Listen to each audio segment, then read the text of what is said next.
need no devastation. We don't need no devastation. We don't need no dirty oil. No hydrocarbons in Alberta.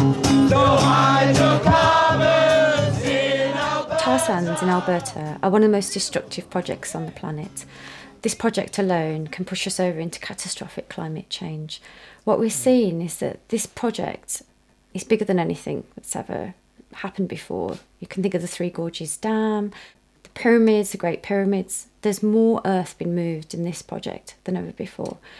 And the Alberta tar sands threaten the boreal forest, which is a key carbon sink for the planet.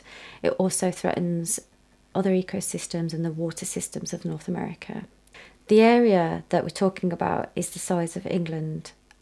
Although the oil isn't coming to the UK, and what is happening is that money is flowing from UK taxpayers to the tar sands. The Royal Bank of Scotland, which is now 84% publicly owned, is a huge investor in the tar sands.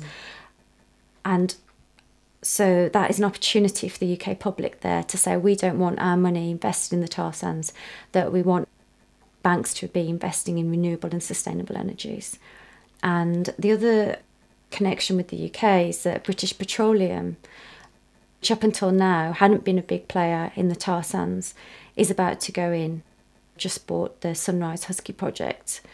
So we wanted to bring some of the arts into this action today and just remind BP that we're humans, we're beautiful people, and we have the moral high ground by being here today, doing this public protest and reminding BP of their responsibility to quit drilling in Indigenous lands across the world, to quit drilling in Canada, to pull out and make the right choice and get out of Canada's tar sands. So we've got a small window of opportunity here to send a very clear message as the UK public to British Petroleum that we don't want to go into the tar sands, that we don't think tar sands is part of our energy future. It's not sustainable, it's not green. There's no way you can green the tar sands.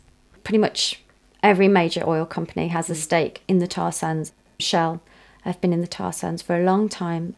They have one of the largest projects, the Suncor project. And so there are numerous oil companies in there, also other UK banks too, Barclays, HSBC, most banks are invested. The thing about the tar sands is that 20% of the development is open pit mining. The rest of the projects, 80% of it, is in situ. It's steam-assisted gravity drainage, which involves pumping large amounts of hot steamed water underground in order to get the bitumen out. Now, this is very damaging to underwater groundwater systems, aquifers, and sometimes there are huge eruptions that happen spontaneously in other parts of the land. And what this also does is fragment the forest. There are lines that are cut through the forest, when we're testing, seismic testing.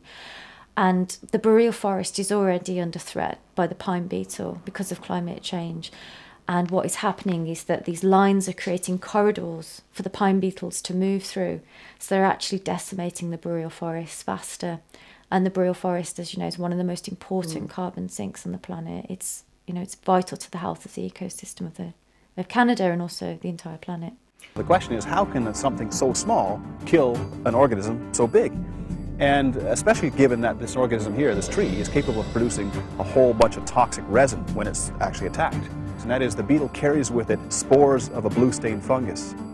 And what it does is, it's boring through the bark of the tree, it inoculates at the point of penetration these spores, and the spores grow very quickly. And what they do is they actually shut down the resin production by the tree. So the mountain pine beetle is interrupting one of the most important vascular systems of the tree. Canada is set to be the next largest supplier of oil. The amount of oil to be extracted from the tar sands is second only to Saudi Arabia. So you can see Canada is heavily invested in the tar sands. Canada hasn't signed on to the UN Declaration of Rights of Indigenous People, and most of the land where the tar sands extraction is happening is on First Nations land.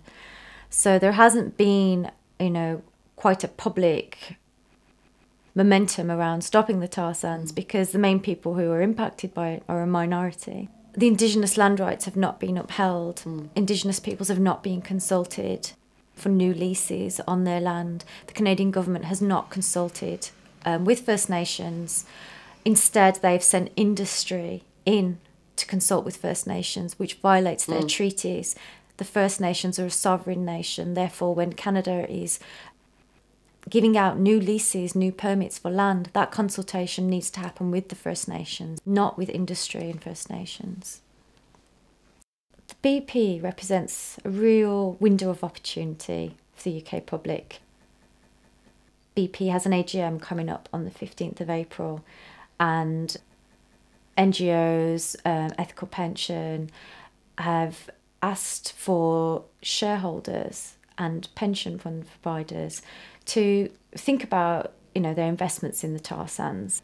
And they actually have an online tool where you can write to your pension fund provider and say, ring the alarm bells that you're not quite sure if you want your pension funds to be invested in the tar sands. And they can visit the website www.no-tar-sands.org. And that's a site that's been put together by Camp for Climate Action, Rising Tide and the UK Tar Sands Network.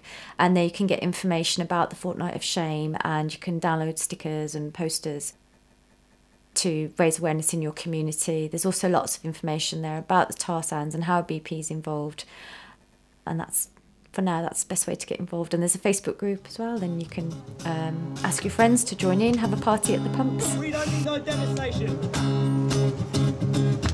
We don't need no devastation.